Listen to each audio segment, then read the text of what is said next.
A lot was made of Diddy's links to Will Smith recently, and now it seems that even Will is speaking out about what happened to him.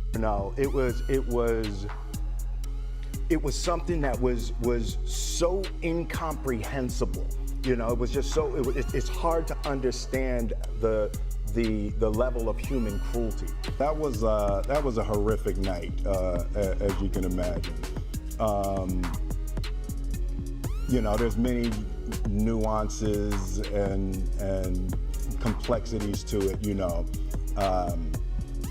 but at the end of the day, I lost it, and I guess what I would say,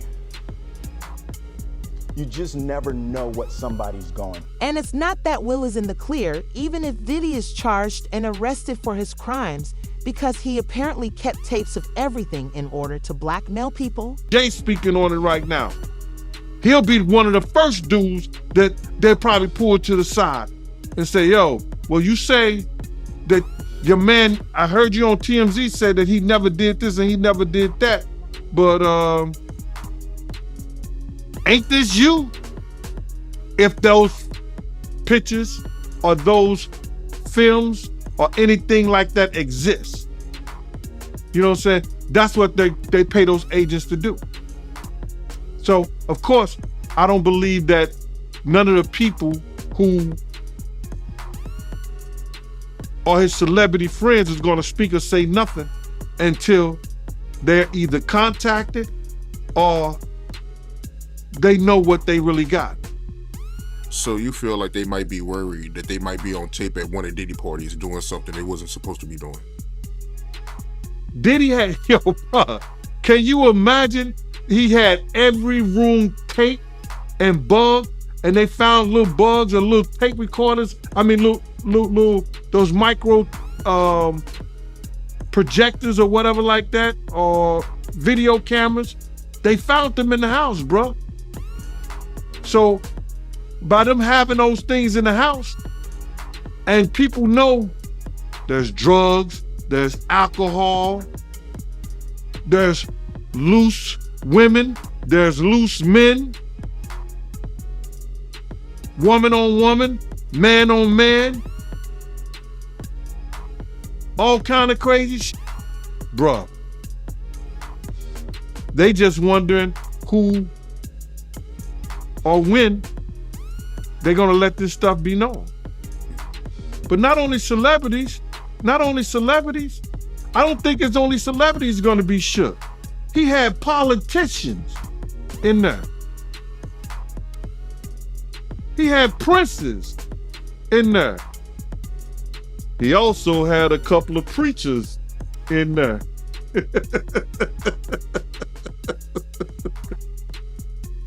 Hallelujah. That's crazy. You personally, you think they got tapes?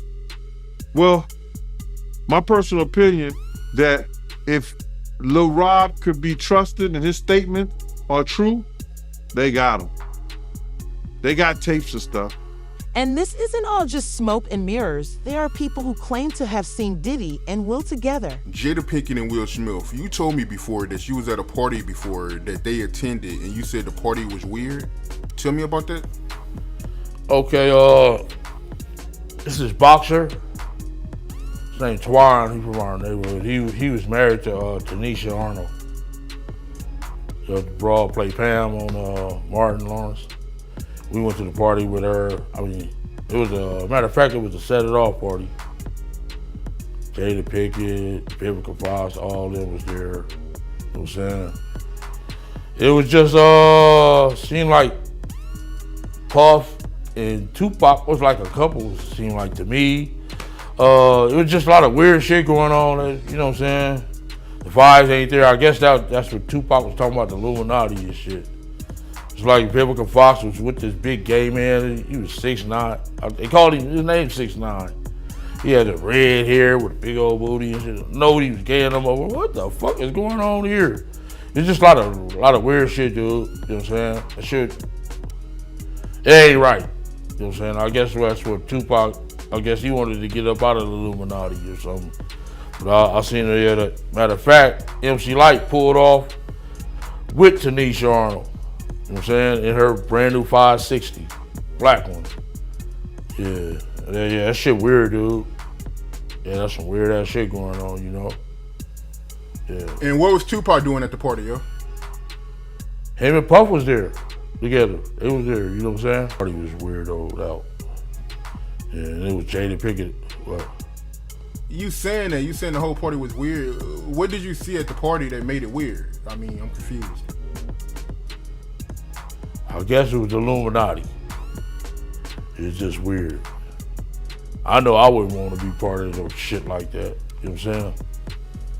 You know, I'm from the old school, dude, and that shit wasn't really tolerated with my generation. You know what I'm saying?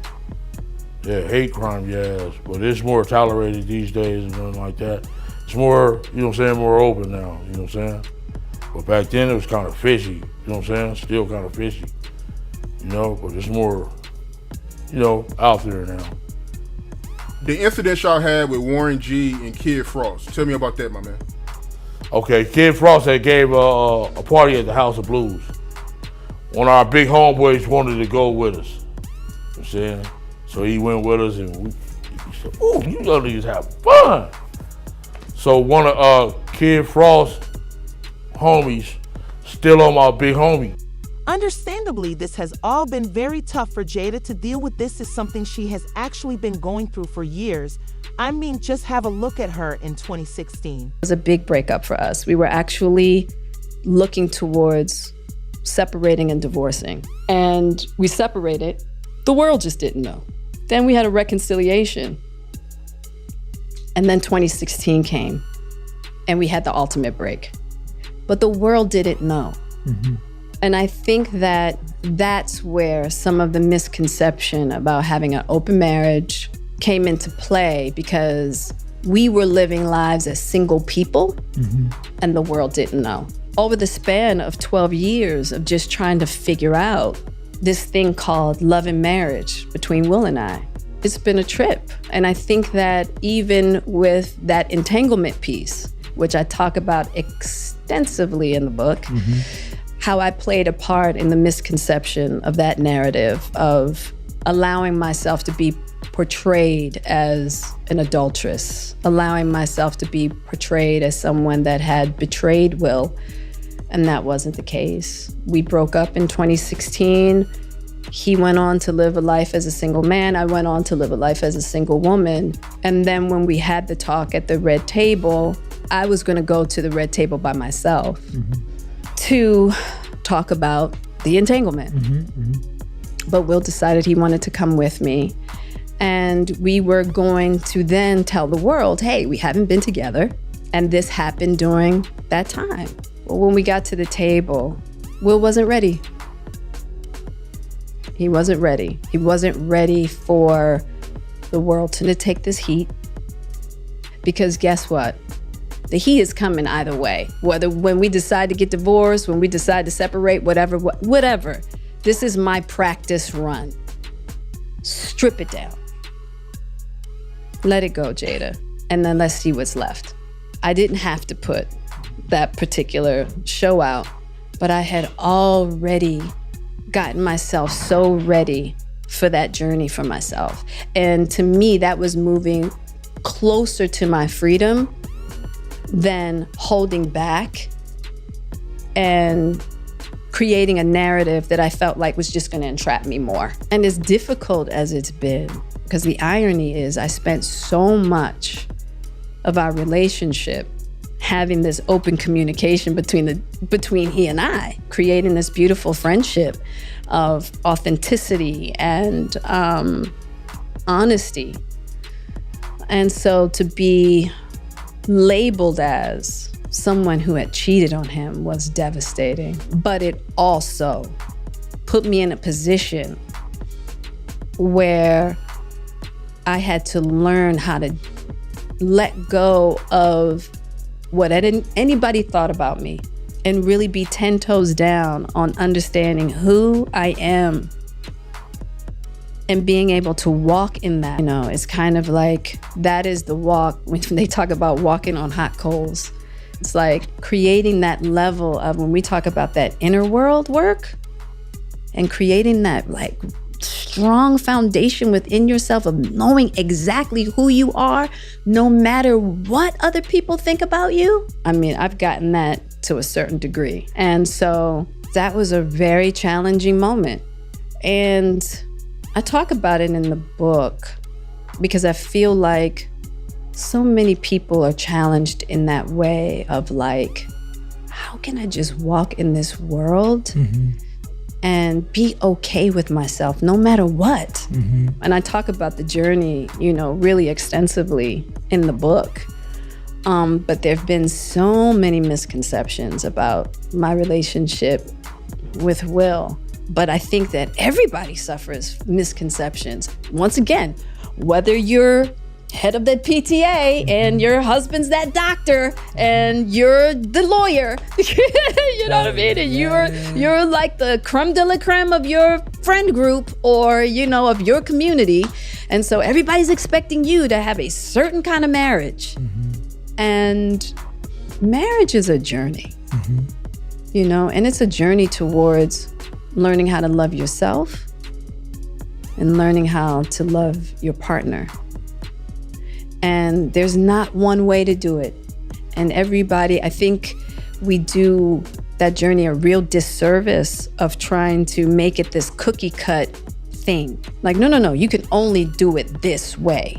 Some have speculated that the reason Diddy was so violent towards Will is because both of the Smiths were rumored to have wanted to sleep with Jennifer Lopez, Diddy's girlfriend at the time. Tell me the story about how Puffy wanted to fight Will Smith over Jennifer Lopez. Oh, man.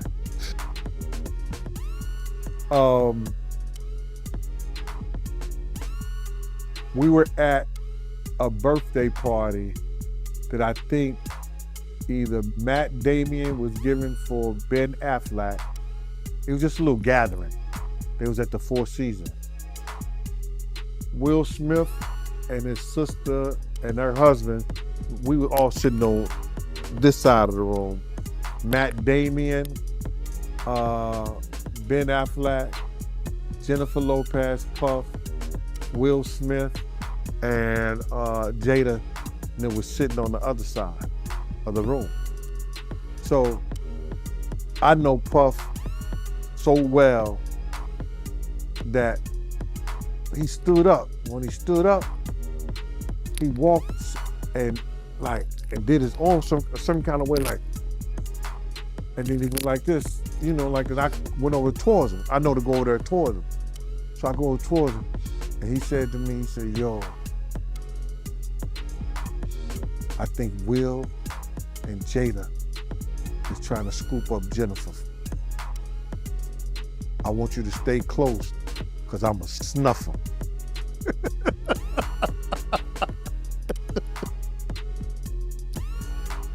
I said to myself, Will Smith gonna beat the shit out you. Now, Puff could scrap now, but I don't think he could beat Will Smith. He said that shit. So I didn't go back over there where Will Smith's sister and her husband was. I stayed about, if he snuffed Will, I could move slow enough that Will could probably get 2 or 3 punches back in. Yeah, but that shit was funny. He thought that Jada and Will was coming on too strong to Jennifer, making advances. If we want to understand the gravity of what happened to Will, we do not need to look further than what happened to Lil Rod. In February, Cole's former producer and cameraman sued the mogul in federal court, accusing him of sexual harassment, drugging, and threats. According to the lawsuit, Rodney Lil Rod Jones worked on Cole's most recent album, Love, and resided with him from September 2022 to November 2023. Jones goes on to say that he was the victim of constant unsolicited and unauthorized groping and touching of his anus by Mr. Combs. According to the lawsuit, Jones awakened naked and confused in bed with Combs and 2 sex workers. He claims that the music mogul drugged him. The complaint also claims that Jones, as Combs' videographer, secured hundreds of hours of footage and audio recordings of Mr. Combs, his staff, and his guests engaging in serious illegal activity. The claim alleges criminal activities such as drug possession, soliciting of sex workers, providing laced drinks to minors, and sexual assault. In his lawsuit, Jones claims that he thought Combs was grooming him and that fear became a reality when actor Cuba Gooding Jr. allegedly molested him on the music mogul's boat. The alleged victim began touching, groping, and fondling Mr. Jones's legs, his upper inner thighs near his groin, the small of his back near his buttocks, and his shoulders. According to the report, Mr. Jones was extremely uncomfortable and began to lean away from Mr. Gooding Jr. He resisted his advances, and Mr. Gooding Jr. persisted until Mr. Jones physically shoved him away. An revised version of the complaint, filed in late March, lists Gooding Jr. as a defendant, according to People. Fine. If you read the documents, in his mind, he was so scared that when he went to other people in the camp and said, why did he treat me? Why did he doing this and doing that? They said, oh, he just playing with you because he love you. He like you. He was trying to instill that fear in you that he had in you. And he won. Yeah, that does make sense, man. And me looking at this lawsuit, he's also, alleging that he met Cuba Gooding Jr. through Diddy on Diddy Yacht. And it even got to a point where he started touching him on his, upper inner thigh near his groin, according to him. Did you see the picture? Nah, I didn't get to see it, but Oh my God. Yo, listen to me, man. I don't know if it was what they call it when you take two pictures and they put it together and stuff like that. What they call it when they put the pictures together and it don't belong together, but they put it together. Whatever. Side by side. Yeah, whatever they call that. Cuban Gooding Jr. was so close to that. That was his lady. That's how close he was to him. And then his hands all on his leg and everything. It was crazy, bro. I don't even believe that. So when you see Cuban Gooding fighting a case here in New York, when he said the girl was saying that he was groping her and everything like that, I'm glad they didn't show that picture at his trial. Because he would have been guilty. That's how close he was to that kid, man. So you seeing on pictures, do you believe his claims? Yeah, I believe his claims. Somebody put something in Cuba Gooding Jr. ear that this was fresh meat, or see can you break him, or see can you do something? Because don't no other man be that close to no other man, for that reason. Come on, bro. That's crazy. Hey, do you know him? Have you ever met him before? No, I don't think I met him before. Cuba, I can't recall me, though. According to the lawsuit, Call's network encouraged his behavior so that he might have access to celebrities with whom he knew and connected. Mr. Combs was known for throwing the best parties. The suit reads affiliation with and/or sponsorship of Mr. Combs' sex trafficking parties garnered legitimacy and access to celebrities such as famous athletes, political figures, artists, musicians, and international dignitaries like British royal Prince Harry.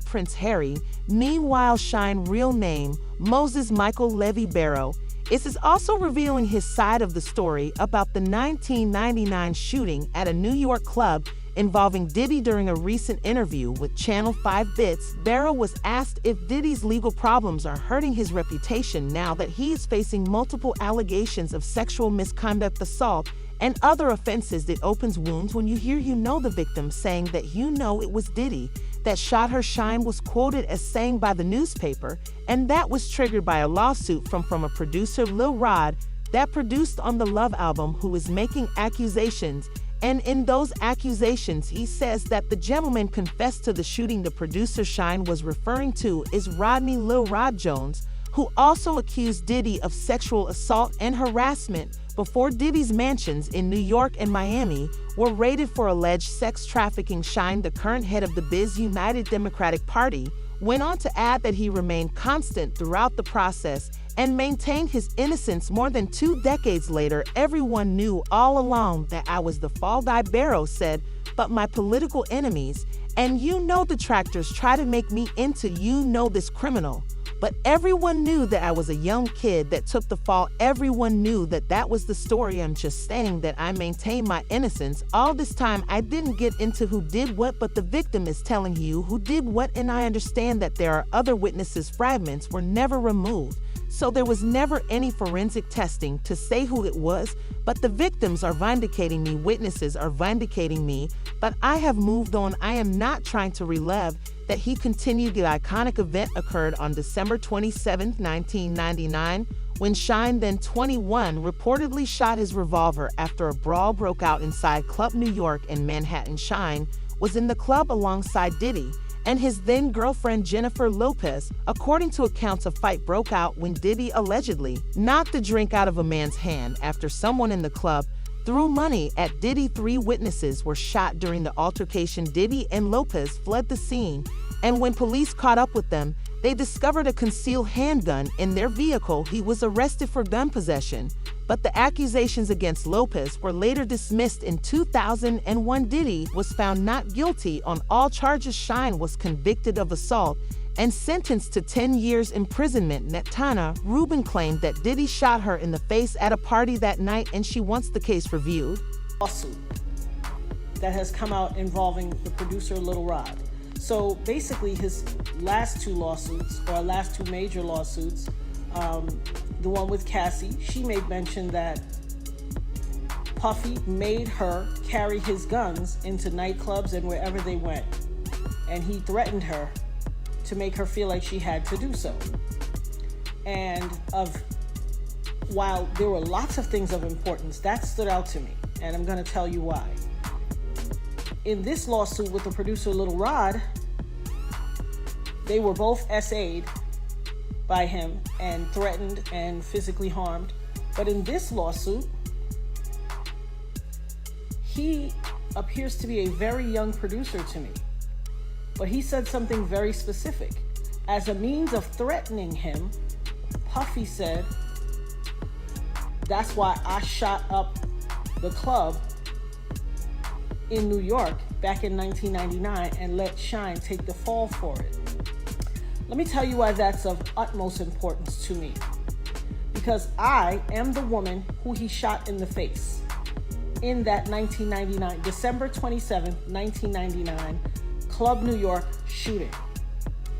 I have told everyone ad nauseum since then, even the surgeon who did the surgery to take the bullet, I literally have told everyone and never changed what I said. I watched him.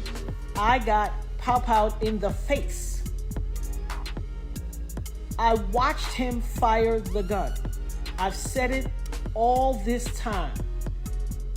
Even the surgeon who did my surgery to take out part of the bullet fragments that was aspirating into my lungs and try to remove as many bullet fragments as possible, testified in the criminal trial that while they were putting me under, I was screaming, Puffy, pew pew me in the face. He testified in the criminal trial. It is in the record. They all knew he did it. Everybody knew he did it. But he paid off the club bouncer named Sharice and all these other people and the club owners with their video to hide the video. That's his MO. I told everybody that. This man almost took my life, has traumatized my life, has caused undue harm, irreparable damage to my life, lied his behind off. I've had all these youngins on the internet harassing me, swearing that I'm making it up that he did it. And look what he did to Lil Rod. He threatened him. Oh, you don't think I bust my gun? I shot up the club in Club New York and let Shine take... Well. It only took 24 whole years for it to come out. You see this tattoo? This commemorates me getting shot. It took 24 years for him to come out and say it. I've been saying it all along, but y'all pick and choose who y'all want to believe. Oh, baby, you ain't seen nothing yet.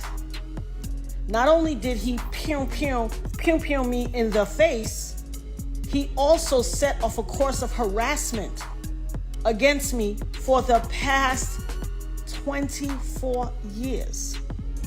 When I tell you the things I went through, there was a time in 2017 and 2018 where I got 7 flats on my BMW. 7, the same tire, in a 2-year span. 7 on the same tire, and they were all new. Every time it happened, I had to get a new tire. I have the pictures to prove it. Harassing me. You want to know why? Because prior to Cassie, I was the only person to be victimized by him and then to successfully sue him and get paid. And he had to pay me out of his pocket. He has never gotten over that. Oh, baby. You see this RICO charge that's about to come? This conspiring and pew-pewing up the club and ruining or attempting to ruin my life? As God as my witness, I will not stop until you suffer every single iota of... I had some youngins on the internet that ain't even old enough, that weren't even alive when it happened, arguing me down, cussing me out, calling me everything but a child of God. Go check Instagram, it's there. Harassing my life. Harassing me. Oh, you lying, he ain't do that to you. You just want clout. You just chasing clout. What is that to chase clout about? How is that clout chase worthy? It doesn't even make sense. Well, I guess it will make sense in this new generation, but you better believe I will have my say. I will have my say. Hashtag having my say. Hashtag the dopest nerd ever. Hashtag Eb Talks. Y'all ain't seen or heard nothing yet. And oh boy, are there a lot of accounts on the internet about this shooting. I mean, Gene Deal had some pretty shocking revelations to make as always. So after him and Diddy fell out, he started working with Jodeci more. I see. How you feel about the victim of the club shooting? I gotta ask you about this, man. How you feel about her coming out now saying that, Diddy, he shot her and not Shine? How you feel about that? Well, the way I feel about that, the case is closed, bro. It can't be no double jeopardy. It can't be no retrial because they already had a trial and a man was convicted for her injuries. A man already did time for her injuries. You understand? If they would have to go back and see that if there was ballistic tests done on Jennifer Lopez, on Puffy, God bless the dead, on Wolf, did they do ballistic tests? And then see if they did ballistic tests and Puff had gunpowder on him, you understand? Why didn't the police go through with charging him? Why didn't the police charge him? She can say that now, and she said that I don't take nothing from the victim. I don't take nothing from the victim. But her lawyer should have advocated. I know Puff and Shine, they had the same charges. But like I said before, and like Shine said also, Shine said this also, because it's true.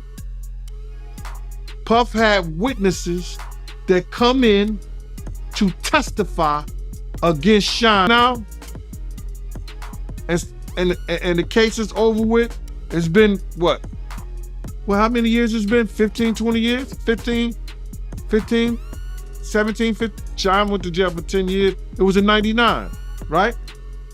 So. About 23 years, huh? About 20 some years. Ain't nothing they can do about that, bro. They can't reopen that shit and charge him. Yeah, I mean, she did say that she, willing to lose an eye for authorities can, remove the bullet fragment from her eye for they can use it as evidence against Diddy. So, I mean, she did say that. Bruh, I find that shit to be hilarious. How much money would you give for your eye? How much money would you give for your eye? They didn't even say Puff had a gun. They didn't even find, Sean got caught with a gun coming out the club. They didn't catch Puff with a gun on him. They caught a gun in the car. There were 4 people in that car. 1 person is dead. What do you think the lawyer is going to say? It was his. It was the bodyguard. It was the security. It wasn't Mr. Combs. You understand what I'm saying? So, she willing to lose an eye? And what is the fragment is come from Sean's bullet. Because what happened was, bruh, they shot in the air and things ricocheted and hit. These new reports, right? How you feel about them saying that, Jennifer Lopez, she was carrying the gun in her purse? My man, you can't make me believe that. I've been around Ms. Lopez plenty of times. And even though they say Jenny from the block, she didn't rock like that, bro. For real, for real. I've been around Ms. Lopez a few times. More than a few times. You understand what I'm saying? She did not rock like that. She don't get down like that, bro. Not at all. She wouldn't be carrying no gun for no Puffy. Not at all. I know that. Yo, I will bet anything on that one, bro. That's right there. That's some internet bullshit. So with that being said, right, how exactly did Diddy do Sean wrong when it comes to the case? If you don't mind me asking, break that down. Well, I believe Diddy did Sean wrong because he told security at the time, and the head of security of his everyday operation was Paul Arthur.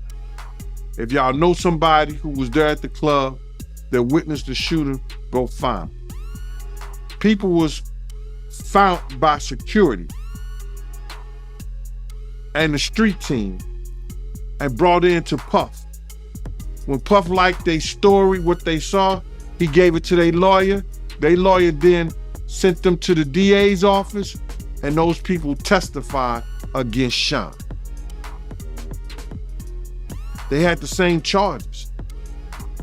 So they separated lawyers. They had separate lawyers, and everything went on Sean because Diddy found the witness against Sean and brought him forward. So I guess that's how you do your man when you don't want to go to jail. That's what happened, bro. Sean said it in the whole interview. On that documentary that Sean did from jail, he spoke about that, but he forgave him. If that was you, would you forgive him? Man, I wouldn't, bruh. I'm not into forgiving. That's for Christ. That's what Jesus is for. Do you personally believe Diddy should have did some time? I think if Sean did. Always, that's all for the video, folks. Thanks for watching.